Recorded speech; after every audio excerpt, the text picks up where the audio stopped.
واحلل عقدۃ من لسانی یفقہوا قولی۔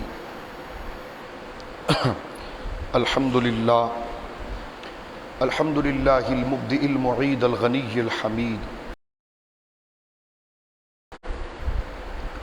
ذی العفو الواسع والعقاب الشدید، والصلاة والسلام علی اشرف الانبیاء خاتم النبیین سید المرسلین شفیع المذنبین سید الاولین والآخرین سیدنا وحبیبنا نبینا وکریمنا ومولانا محمد صلی اللہ عبدہ ورسولہ بالہدی ودین الحق ارسلہ۔ اما بعد فاعوذ باللہ من الشیطان الرجیم، بسم اللہ الرحمن الرحیم۔ قل للمؤمنین یغضوا من ابصارہم ویحفظوا فروجہم ذلک ازکی لہم ان اللہ خبیر بما یصنعون۔ آمنت باللہ صدق اللہ العظیم۔ ببرکۃ ان اللہ ملائکتہ یصلون علی النبی یا ایھا الذین آمنوا صلوا علیہ وسلموا تسلیما۔ اللہم صل علی سیدنا مولانا محمد طب القلوب ودوائها وعافیۃ الابدان وشفائها ونور الابصار وضیائها وعلی آلہ وصحبہ وبارک وسلم صلاۃ وسلاما علیک یا سیدی یا حبیبی یا رسول اللہ۔ کلہم من رسول اللہ ملتمس غرفا من البحر اور اشفا من الدیم ثم الرضا عن ابی بکر وعن عمر وعن علی وعن عثمان ذی الکرم۔ مولا صلی وسلم دائما سرمدا علی حبیبک نبی محترم، نبی معظم، باعث تخلیق ارض و سما صلی اللہ علیہ وآلہ آلہ وصحبہ وبارک وسلم کی بارگاہ مقدسہ میں انتہائی محبت و عقیدت کے ساتھ درد و سلام پیش کرنے کے بعد تمام تعریف اللہ وحدہ لا شریک کے لیے ہے۔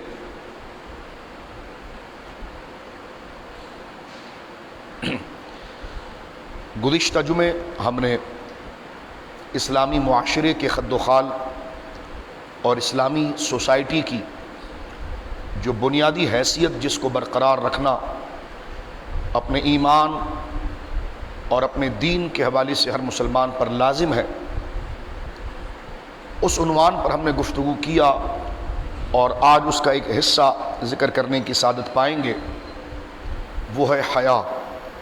یہ تمام چیزیں ہمارے ذہنوں میں کسی گوشے کے اندر ضرور موجود ہوتی ہیں کہ اسلام نے شرم و حیا پر، لحاظ و مروت پر اور سامنے والے کے درجے اور مقام و مرتبے کے حوالے سے اس کے ساتھ پیش آنا، اس پر سخت ترین تاکید اس کے عمل پر فرمائی ہے۔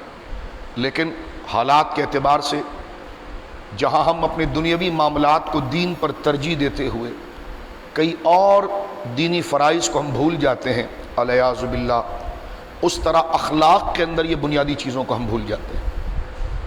حیا اسلام کی بنیاد ہے۔ یہ ایسا لفظ نہیں کہ جس کو صرف ایسا لفظ نہیں جس کو ہم ایک دوسرے کے لیے محض جمع خرچی کے لیے بیان کرتے ہیں، یہ حیا کیجئے، شرم کیجئے۔ اگر یہ ورد زبان بھی ہوتا ہے تو اس کی اہمیت کے اوپر غماز ہے کہ سارے دین کی بنیاد اخلاق پر ہے اور اخلاق کی روح اور اس کی جڑ اور اس کی بنیاد حیا ہے۔ جس طرح اللہ رب العالمین نے احکام و عبادات میں کچھ چیزیں فرض قرار دی ہیں کہ اس کو چھوڑنے کے بعد جہنم کا عذاب ہے الیاذ باللہ، جیسے نمازوں کو اس کے وقت پر ادا کرنا، رمضان شریف کے مکمل روزے رکھنا، صاحب استطاعت کا اپنے مال کا جب وہ نصاب پر پہنچ جائے اور ہولان ہول ہو جائے تو پھر اپنے مال سے وہ 40واں حصہ اللہ کی راہ میں دینا، صاحب استطاعت بدن و راستہ تمام چیزیں ہموار ہو جائیں اور سہولت اور امن اس کے سامنے ہوں تو پھر حج بیت اللہ کرنا۔ جس طرح عبادات میں میرے دوستو بزرگوں یہ چیزیں ضروری اور فرض ہیں، اس طرح کچھ اخلاقیات کے فرض ہیں جو فرضیت میں نماز کی طرح کا درجہ رکھتے ہیں، اور ان اخلاقی فرضیات کے اندر حیا اور شرم یہ بالکل اسی طرح ہے جیسے عبادات کے اندر نمازیں فرض ہیں۔ یہ عام موضوع نہیں، ہم ایک ٹریک پر چلنا شروع ہو جاتے ہیں، دین کو پورے حسن کے ساتھ لینے میں ہم کمزور ثابت ہوتے ہیں، نماز پڑھ رہے ہیں تو پڑھتے چلے جا رہے ہیں، بہت ضروری ہے، وہ احکام ہے، وہ عبادات ہیں، وہ لازم ہے، لیکن اس کی مقبولیت، اس کی قبولیت کے ساتھ اللہ رب العالمین نے وہ جو پورا اس کا ایک مجموعہ بنایا ہے، اس میں سے ہم بعض چیزوں کو لے لیتے ہیں اور بعض چیزوں کو چھوڑتے ہیں، اس لیے وہ عبادت نہ اللہ کی بارگاہ میں قبول ہوتی ہے، نہ اس کا کوئی رنگ طرز ہمارے اندر کوئی اخلاق کی صورت میں نظر آتا ہے۔ تو لہذا احکام بڑی توجہ سے سنیے، میں خود اس پر عمل کرنے کی نیت سے یہ بات عرض کر رہا ہوں، آپ اسی نیت سے سنیے، درس نہیں ہے، ہم اپنی اصلاح کر رہے ہیں، اور آگے بہت بڑی عبادت بھی آ رہی ہے قربانی کی، ان تمام چیزوں میں بنیادی چیزوں کا ہونا ضروری ہے۔ جس طرح نماز عبادات کے اندر فرض قرار دی گئی ہے، اس کے چھوڑنے پر گناہ کبیرہ ہے، اسی طرح اخلاقیات کے فرائض میں ایک بہت بڑا فرض جو ہے وہ شرم و حیا ہے۔ اس کو اتنی ہی نزاکت اور اتنی ہی سنجیدگی سے لیا جائے گا جیسے رمضان کے روزے لیے جاتے ہیں۔ اس کو اپنی زندگی میں آپ نے اسی سنجیدگی اور حساسیت اور اتنا ہی ضروری درجہ دینا ہوگا جس طرح اذان ہونے کے ساتھ ہم نماز کو کرتے ہیں۔ تو لہٰذا یہ اخلاقیات میں اس درجے کی چیز ہے جس کو ہم شاید کوئی مستحب یا کوئی دور کے اخلاقی تقاضے جو غیر ضروری، بس جی شرم کرنی چاہیے، حیا کرنی چاہیے، نہیں، جس طرح نماز نہیں پڑھتا وہ معاشرے کے اندر معتبر نہیں، اس طرح جو حیا نہیں کرتا وہ معاشرے کے اندر معتبر نہیں۔ اگر ٹوپی پگڑی داڑھی سب کچھ ہو اور نمازیں چھوڑ رہا ہو تو اس کی داڑھی پگڑی کا کیا حال ہے اور اس کا کیا اعتبار ہے؟ تو جس طرح ہمارے ایمان تو مانوی چیز ہے، مضمر چیز ہے، اندر رہنے والی چیز ہے، کیونکہ وہ تو اللہ، رسول اور آخرت کی تصدیق کا نام ہے، سچ جاننے کا۔ سچ چہرے پر نہیں ہوتا، دل میں ہوتا، وہ تصدیق قلب کسی چیز کو پر اعتماد کرنا، سچ جاننا، وہ دل کی خاصیت ہے اور وہ اندر کی چیز ہے، لیکن وہ ظاہر میں کیسے پتہ چلے گی؟ جب ہم اس پیغام کے نتائج نماز، روزہ، زکوٰۃ کو اپنی عادات میں لائیں گے تو اگر کسی کو آپ مسجد میں دیکھیں گے، چاہے وہ آپ کے سامنے کلمہ نہ پڑھ رہا ہو، آپ کہیں گے جی یہ مسلمان ہے، کیونکہ یہ اسلام کا بنیادی تقاضا اور اس کا عکس ہے۔ اسی طرح جس طرح نماز اور عبادات ہمارے اندر کے ایمان کی نشانی بنتی ہے، اسی درجے کے اندر جو ایمان تقاضا کرتا ہے وہ اخلاق، شرم و حیا، کس طرح بولنا ہے، کہاں دیکھنا ہے، کہاں نہیں دیکھنا ہے، کس چیز کو بروئے کار لانا ہے، کون سے جملے بولنے ہیں، کون سے جملے نہیں بولنے ہیں، یہ نماز کے درجے کے فرائض میں سے ہے۔ میں بار بار اس لیے اس کو ٹوک رہا ہوں تاکہ، اور ادھر ہی رک کر گفتگو کر رہا ہوں تاکہ اس کی اہمیت ہماری زندگی کے اندر اٹھے۔ ہم سارا وزن نماز کے حصے میں ڈالتے ہیں، ڈالنا چاہیے، وہ فرائض ہے، لیکن وہ عبادات کے فرائض میں سے ہے، اسی طرح اس درجے میں اخلاقیات بھی ہیں۔ جس طرح اعتقادات، اخلاقیات اور احکام، یہ جو چار چیزوں کا اللہ رب العالمین نے ہمیں پابند کیا ہے، ان میں سے ہر ایک کے بنیادی جو عنصر ہے وہ دین کے اندر فرائض کا درجہ حاصل کرتے ہیں۔ اگر اس پر عمل نہ کیا جائے تو جہنم کا عذاب اور دنیا و آخرت کے لیے بندے کے لیے بڑی بربادی ہوتی، اس میں وہ شرم و حیا ہے۔ میں نے گزشتہ درس کی ایک بات صرف گزشتہ سے پیوستہ کرتے ہوئے ایک بات عرض کرنا چاہتا ہوں۔ اللہ رب العالمین نے انسان کو احسن تقویم فرمایا۔ اب احسن تقویم سے مراد تو انسان میں متقی ہی ہے، یوں تو ابو جہل بھی انسان کہلاتا تھا، یزید بھی انسان کہلاتا تھا، ابو لہب بھی انسان کہلاتا تھا، گستاخ اور بدبخت بد مذہب بھی انسان کہلاتے ہیں، لیکن احسن تقویم جس کو کہا گیا ہے وہ جو اللہ کے راستے پر ہے، صاحبان ایمان ہے۔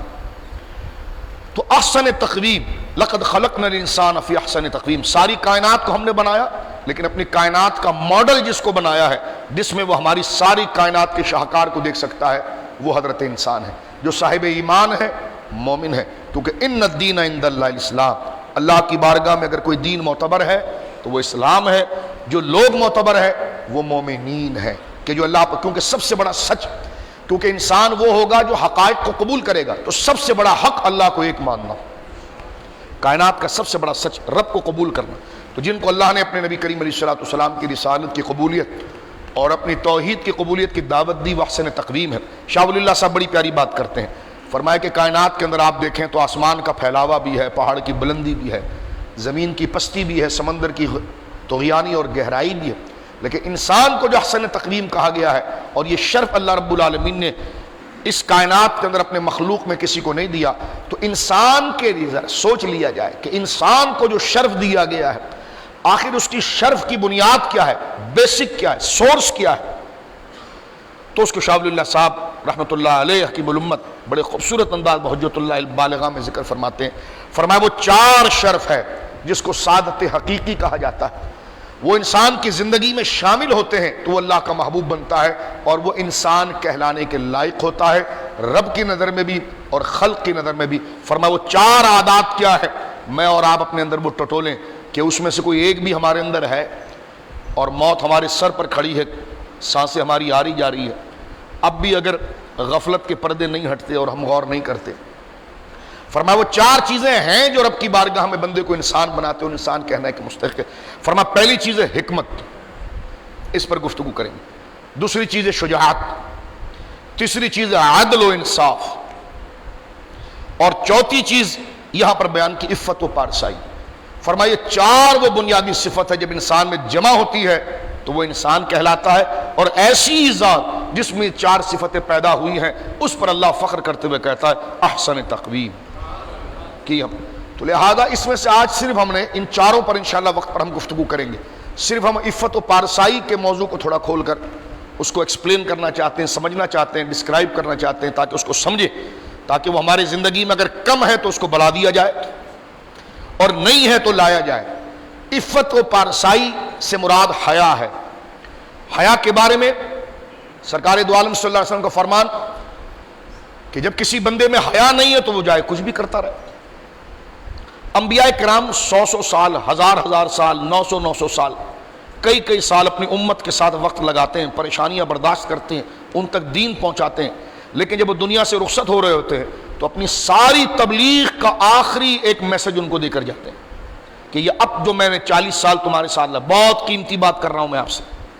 مشکات شریف میں روایت، ایک استاد جو سارا آپ کو نیچے سے لے کر اوپر تک پڑھا دے ساری تعلیم، اور جب آپ کو ڈگری ہولڈر بنا دے تو جاتے وہ اپنی زندگی کا تجربہ کہے کہ بیٹا اب تک جو میں نے پڑھایا تھا وہ ساری تھیوری تھی، پریکٹیکل کی ایک بات یاد رکھ لو تو پھر تم کائنات کے استاذ بن جاؤ گے۔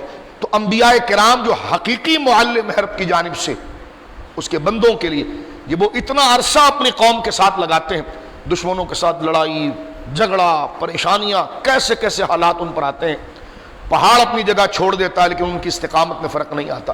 حضرت موسیٰ کے واقعے پڑھیں آپ، حضرت لوط علیہ السلام کا واقعہ، حضرت ابراہیم کا واقعہ، ہمارے آقا علیہ الصلوۃ والسلام کا واقعہ کہ فرمایا کہ میں اللہ کی راہ میں ایسا ستایا گیا ہوں جیسا کوئی نبی نہیں ستایا گیا ہے، اور اللہ ان کو تسلی دیتا ہے۔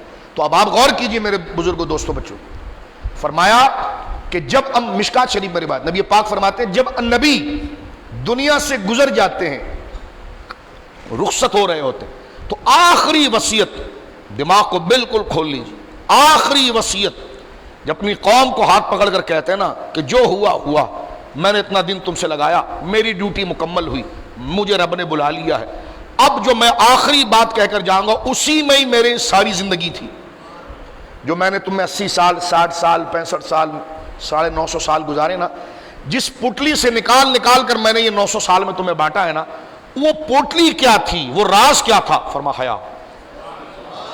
مشکات شریف اٹھا کر کتنی اہم چیز ہے، فرما حیا۔ نبی جب دنیا سے رخصت ہوتے ہیں تو آخری وصیت اپنی امت کو کرتے ہیں حیا کی، کہ حیا کا دامن نہ چھوڑنا، شرم کا دامن نہ چھوڑنا، شرم و حیا کا دامن نہ چھوڑنا۔ حیا وہ صفت ہے، علم نفسیات کے ماہرین کہتے ہیں کہ جو اللہ نے بندے کی طبیعت میں ودیت کر دی ہے، ڈال دی ہے۔ حیا وہ بیج ہے جس سے نیکی نکلتی ہے، جس کی حیات جتنی مضبوط ہوگی اس کی نیکیاں اتنی ہوں گی۔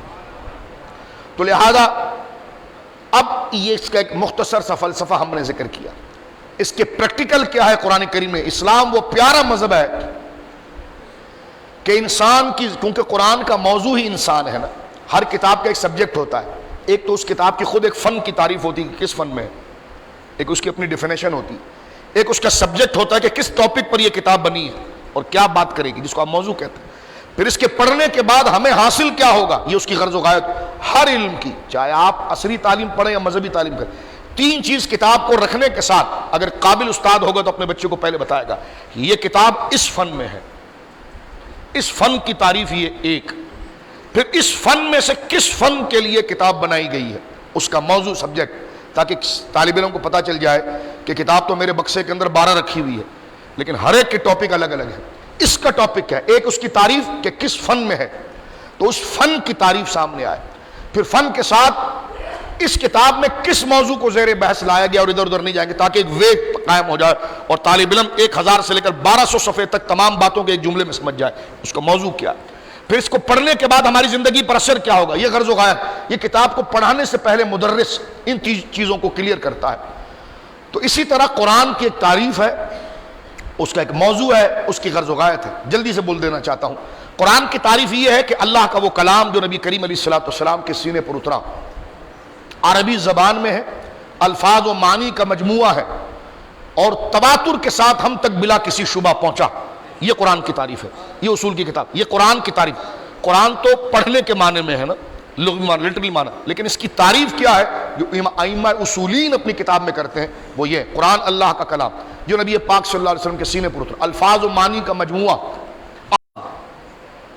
قرآن ڈسکس بات ہدف انسان کو بناتا ہے، اور اس کی غرض و غایت ہے دنیا و آخرت کی کامیابی.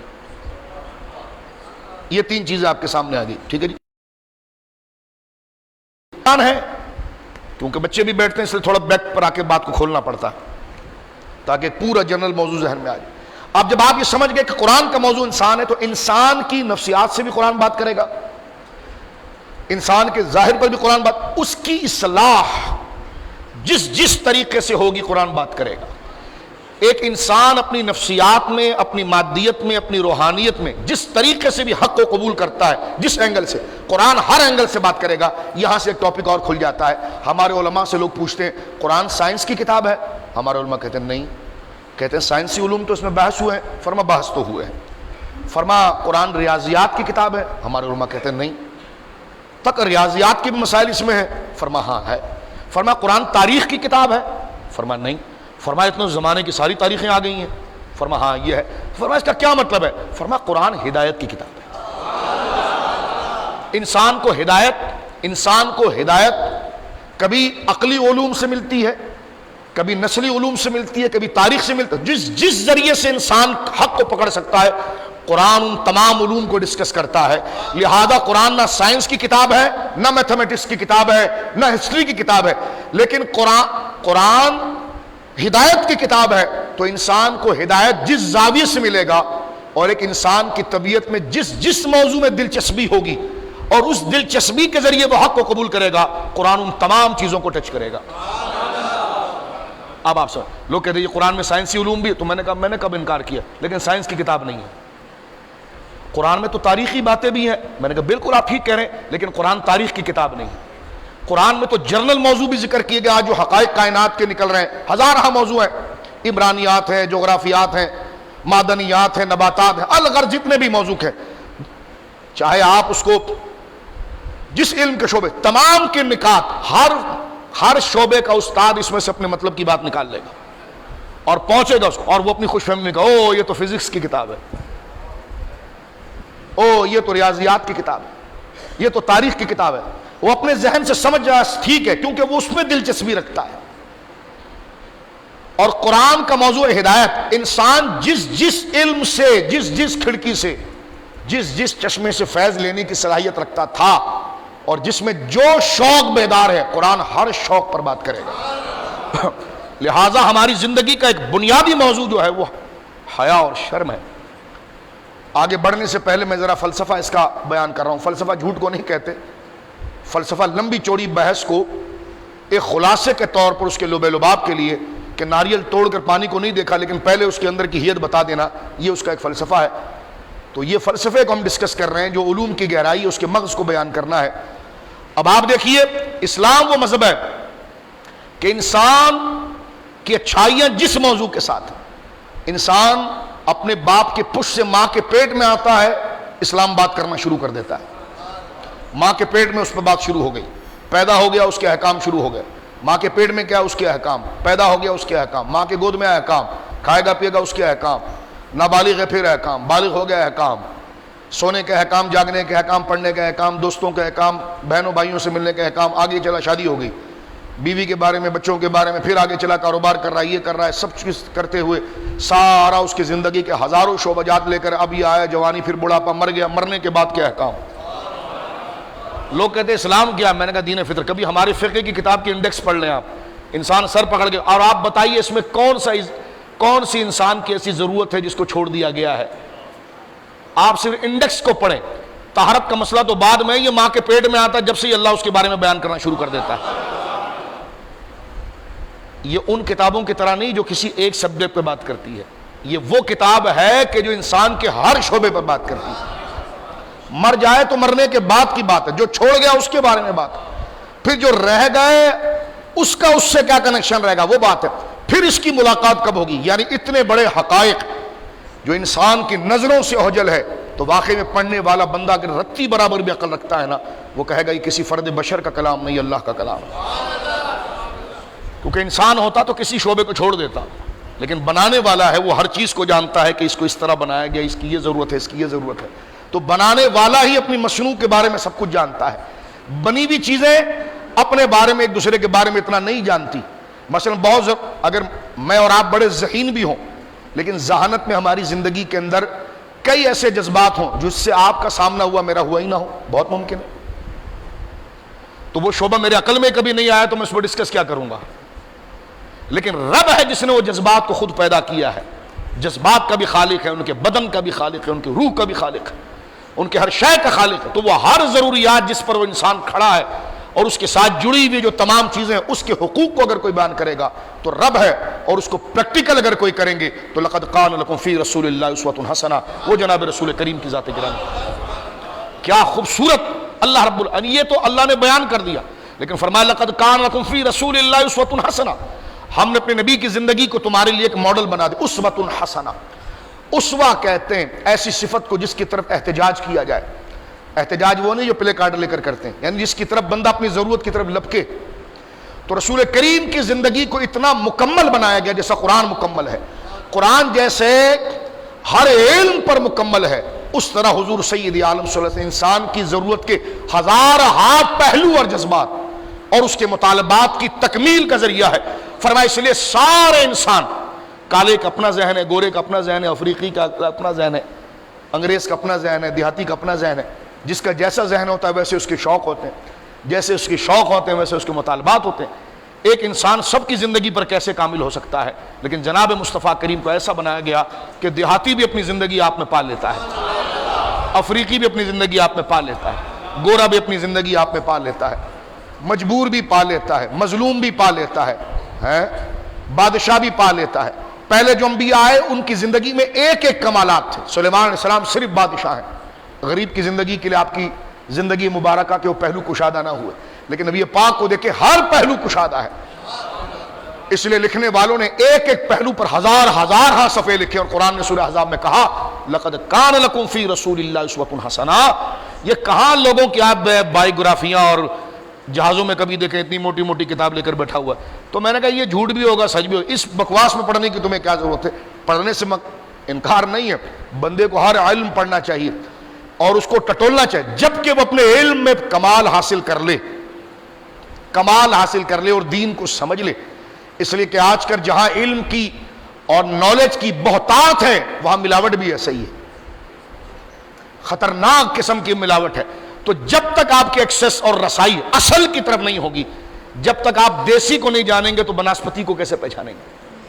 تو پہلے اصل علوم جو قرآن ہے اور جو اس کی درک اور جو اس کا تسلسل ہے اس میں، باقی یہ کہ کسی اور سبجیکٹ پہ پڑھنا اپنے دین کو سمجھنے کے بعد بہت کمال ہے۔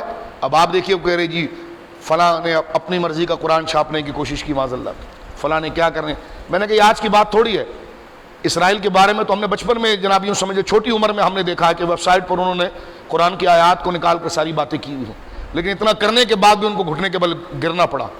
قادیانی دجال جیسے کو کھڑا کرنے کے باوجود بھی ایک مسلمان کے بال کو بکا نہ کر سکے، ٹھیک ہے، کیونکہ یہ زمین وہ ہے جس کا بیج محمد رسول اللہ نے لگایا اور اس پر حل خلفاء راشدین نے چلایا۔ یہ تاریخ ہے۔ 1857 کا گورا ہمارے دین کو نہیں بدل سکا تو آج کی حکومت مرزائیوں کو وزیر بنا کر کیا کر لے گی؟ توجہ، 1400 سال سے شیعہ کچھ نہیں کر سکا اہل سنت کا، تو یہ رتی بھر اگر 4-5 ٹٹو قسم کے جو ہے تبدیلی آ جائے یہ کیا کر سکتی؟ یہ تو صرف حالات ہماری آزمائش کے لیے ہوتے ہیں، اور دیکھا جاتا ہے کہ تو آخرت کے لیے دنیا کو لے رہا ہے یا صرف دنیا کو سوچ رہا ہے۔ صرف دنیا کو سوچے گا تو حریص ہو جائے گا اور ہر ہاتھ کا رومال ہو جائے گا، ہر نعرے لگانے والے کے پیچھے نکل پڑے گا، لیکن آخرت اور جس سے ملنا ہے اس کا تجھے خوف اور یقین ہوگا، پھر نہ تو نیشنلٹی پہ بکے گا، نہ ویزے پہ بکے گا، نہ درہم پہ بکے گا، نہ دنانیر پہ بکے گا۔ تو یہ باتیں جو ہم کر رہے ہیں نا، اب یہ جو درجہ پتا چلے، یہ حیا ہے، تاکہ اپنی منزل پتا چلے، اس کا مرتبہ پتا چلے، اس کی حساسیت پتا چلے، اس کا مقام پتا چلے۔ ایک بات میں مزید عرض کر کے یہاں پر عرض کر دینا چاہتا ہوں، بعض لوگ کہتے ہیں جی میٹھی بات ہونی چاہیے، میٹھی بات سرکار نے فرمائی ہے صلی اللہ علیہ وسلم، لیکن میٹھی بات، ہلکی بات، آسان بات، مقصد یہ نہیں، مقصد ہے حق بیان ہو۔ قرآن کہتا وَلَا تَلْبِسُوا الْحَقَّ بِالْبَاطِلِ وَتَكْتُمُونَ الْحَقَّ وَأَنْتُمْ تَعْلَمُونَ۔ فرمایا بات کرو لیکن حق اور باطل کو ملا کر نہ کرو، نرم بات کریں گے لیکن باطل کو گھسا کے کریں گے۔ وہ کل کہہ رہے اشرفی صاحب یہ حکومت دیکھیے کہ جناب ایسے کیسز آئے ہیں، وزیر اعظم صاحب کے ترجمان ہیں، ہم کوئی سیاسی نہیں لیکن جو بات ہوتی ہے اس کو ڈسکس کریں کہ 2.5 سال ہو گئے کوئی کیسز نہیں ہے۔ میں نے کہا روزانہ گستاخیاں ہو رہی ہیں یہاں پر، آپ کیا کرتے ہیں؟ تو یہ ہے کہ آپ بات جس جذبات میں کر رہے ہیں، کہتے کیا انداز ہے بولنے کا، انداز نہیں، جو بولا جا رہا ہے اس کو دیکھا جاتا ہے۔ اگر حق اور باطل کو ملا دیا جائے، گندگی اور پاکی کو ملا دیا جائے اور پھر اس کو اچھے لباس میں بیان کیا جائے تو لباس کا اعتبار تو اس پیغام سے تھا۔ جب پیغام ہی جھوٹ ہے تو انداز اور لباس اور ماحول کا کیا اعتبار ہے؟ ہم ایسے مادہ پرست ہیں، ماحول کو دیکھ کر انسپائر ہو جاتے، ہائے ہائے ہائے، لباس کو دیکھ کر انسپائر ہو جاتے، لفاظی کو دیکھ کر انسپائر ہو جاتے۔ یہ تو ظاہری ٹولز ہیں، جو اصل چیز آنی تھی جب اس میں گڑبڑ ہے تو اس کو دیکھنا چاہیے۔ مطمع نظر ہماری بات پر ہونی چاہیے، ماحول پر نہیں ہونی چاہیے۔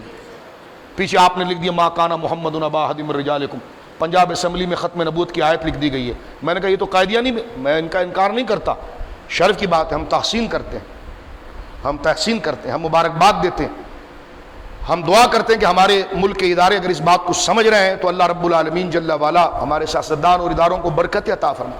لیکن ہم ایک آگے بڑھ کر ایک بات کرنا چاہتے ہیں، بات یہیں تک مکمل نہیں ہوگی۔ قادیانیوں کے ایم ٹی وی کا لوگو بھی ما کان محمد خاتم النبیین ہے، صرف لکھنے پر نہیں بات چلے گی، لکھنے پر بات نہیں چلے گی جب تک دیکھیں اس آیت کو لکھنے کے بعد کیا کہانی ہوگی اس کو دیکھنا ہے۔ تو آج بھی اگر خدا نہ خواستہ اگر ایم ٹی وی، جس طرح میں نے پہلے بھی عرض کیا، میں برطانیہ جاتا رہا، وہاں پر میرے کئی دن گزر جاتے تھے، تقریر کیا کریں آپ کے ساتھ حالات پر ایک تبصرہ ہی کر سکتا ہے بندہ۔ یعنی ہم پڑھنے پڑھانے والے چھوٹے موٹے لوگ ہیں، کئی مہینوں تک تو مجھے نہیں سمجھ میں آیا کہ یہ اسلامک چینل ہے یا مرزائیوں کا چینل ہے۔ اس کی پریزنٹیشن ایسی ہے کہ ہر 15 منٹ کے بعد ایک گلوبل آتا ہے اور اس پر لکھا تھا خاتم النبیین لا نبی بعدی، سب چل رہا ہوتا ہے، لیکن اس کے پیچھے کیا ہے؟ مرزا کی پروڈکٹ۔ تو کہنے کا مقصد ہے جو لکھا گیا اس کی امپلیمنٹ بھی ہے، اس پر عمل بھی ہے، اس کو اسی روح کے ساتھ قبول کیا گیا جس طرح کرنا چاہیے۔ یہ ساری باتیں کیا ہیں؟ حیا، کہ جس کا جو حق ہے اس کے حق پر اس کو رکھنا اور اس کے حق کے دفاع کے لیے کھڑا ہو جانا، یہ کیا ہے؟ حیا۔ حیا صرف کپڑے پہننے کا نام نہیں ہے، اس فکر کا بھی نام حیا ہے۔ حیا جب بندے میں آتی ہے تو باطل کو کبھی برداشت نہیں کرتا، وہ غلط بات کو کبھی قبول نہیں کرتا، چاہے اس کا بچہ کرے، چاہے مرید کرے، باہر والا کرے، کیونکہ عدل میں بھی حیا ہی ہے۔ سمجھ رہے میری بات آپ؟ تو لہٰذا یہ چیز احساس حیا، احساس ضیا حیا، جو بچ گیا اس کو بچاؤ حیا، اچھوں کا ساتھ دو جذبہ حیا، غلط ہو رہا ہے ایسا نہیں ہونا چاہیے حیا، او بھائی اس میں تو بہت بڑی خرابی ہو جائے گی کچھ کوشش کرو حیا۔ تو جب حیا آتی ہے تو بندے کے اندر یہ سارے اچھائیوں کے چشمے پھوٹ پڑتے ہیں، پھر وہ بغداد میں بھی ہو تو اس کے چشمے سے لوگ یہاں سیر ہو رہے ہیں۔ یہ ہے اصل چیز حیا۔ اب لہٰذا ہم اپنی بات کو یہاں پر ختم کر دیتے ہیں اور قرآن کی صرف آیت کا ترجمہ کر کے اس موضوع کو آگے پھر کسی درس کے لیے بڑھائیں گے۔ قرآن کہتا ہے حیا کی سب سے بڑی بنیادوں میں جو پریکٹیکل ہے نا، اس کی طرف اپنی آنکھوں کی ہمیں حفاظت کرنی چاہیے۔ آنکھیں دیکھتی ہیں تو دل بہکتا ہے، اور جب دل بہکتا ہے تو بندے کا ستر بہکتا ہے، پھر وہ اس طرف جائے۔ تو لہٰذا آنکھیں کہاں استعمال کرنی ہے، کہاں لگانی ہے، اس کی طرف توجہ ہے۔ قرآن نے کہا قل للمؤمنین یغضوا آیت نمبر 30 سورہ نور گھر جا کر پڑھیے. کہہ دیجئے مومنین سے یغضوا من ابصارہم، اپنی نگاہوں کو نیچی رکھیں. وَيَحْفَظُوا فُرُوجَهُمْ، اپنی شرمگاہوں کی حفاظت کریں. ذَلِكَ أَزْكَىٰ لَهُمْ، یہ ان کے لیے سب سے بڑی پاکیزگی ہے. اور ان اللہ خبیر بما یسمعون، جو کر رہے ہو نا اللہ کو سب پتہ ہے. کتنے زوردار الفاظ آخر میں آتے ہیں. ان اللہ خبیر، اللہ سب جانتا ہے. بما تصنعون، جو تم نے بناوٹ کر رکھی ہے، یہ بنایا ہوا ہے. اب یہ بناوٹ ہے، یہ اللہ کے لیے ہے. یہ ٹوپی جبہ کبا، یہ ساری چیزیں جو تم نے کیا ہوا، یہ اللہ کے لیے کیا ہے یا اپنے لیے کیا؟ خبیر، وہ سب چیز کو جانتا ہے. اس آیت کا صرف ایک مقصد یہ ہے کہ جو یہاں پر علماء نے مسئلے کے طور پر ذکر فرمایا ہے، اور وہ یہ ہے کہ اپنی آنکھوں کی حفاظت کریں. یعنی ہر وہ چیز جو حرام ہے، جس کو دیکھنا ناجائز ہے، اس سے اپنے آپ کو روکیں. آج ہماری سوسائٹی کی جو چیز ہے، میں اس کی پھر مذمت کروں گا. ہمارے بچوں کے اندر ایک عادت آ گئی ہے انگریزوں کی طرح لباس پہننے کی. انگریز تو پورے لباس پہن رہے ہیں میرے دوستو. حال یہ کہ انگریز تو پورے لباس پہن رہے ہیں، آج مسلمانوں کے بچے گلیوں کے اندر چڈا پہن کے پھرتے ہیں. مرد کے لیے دوسرے مرد کا ستر دیکھنا حرام ہے. یہاں پر اسی چیز کو ذکر کیا. ناف سے لے کر گھٹنے کے نیچے تک کا مقام، اس کو چھپانا یہ لازمی ہے. تو لہٰذا یہ چیزیں کم سے کم اپنے ماحول کے اندر سے اور اپنے گرد و نواح کے اندر سے ہم ختم کریں. شادی بیاہ کے اندر عورتوں مردوں کا اختلاط ختم کریں. بالکل دل جمی کے ساتھ کہیں. آپ شادی میں بلا رہے ہیں، آپ کی شادی میں پارٹیشن ہوگا؟ کہنے لگا نہیں ہوگا. کہنے لگا دعوت رکھیے. آپ کا رشتہ اتنا عزیز نہیں ہے جتنا قرآن کا احکام عزیز ہے. یہ حیا ہمیں جرت کرنی پڑے گی، اٹھنا پڑے گا. لہٰذا اخلاقی طور پر ہمیں اٹھنا پڑے گا، آنا پڑے گا. بچے جب 10 سال کی عمر میں ہو جائیں تو ان کے بسترے الگ کر دیے جاتے ہیں. ایک ساتھ ان کو ایک چادر میں نہیں سلایا جاتا، ان کو الگ الگ کر دیا جاتا. گھر کے اس ماحول کو لانا پڑے گا، کیونکہ یہ بنیادی وہ ٹپس ہے جس کے ذریعے ہمارے اندر اخلاق اور عادات پیدا ہوں گے. مسجد میں کیسے آتے ہیں؟ یہ حیا ہے. کہاں آئے ہیں؟ حیا ہے. کس کے آگے کھڑے ہیں؟ یہی تو حیا ہے. کس طرح کھڑے ہوں گے؟ یہی تو حیا ہے. کیا بولنا ہے مسجد میں؟ یہی تو حیا ہے. کس کے دربار میں آئے؟ یہی احساس حیا ہے.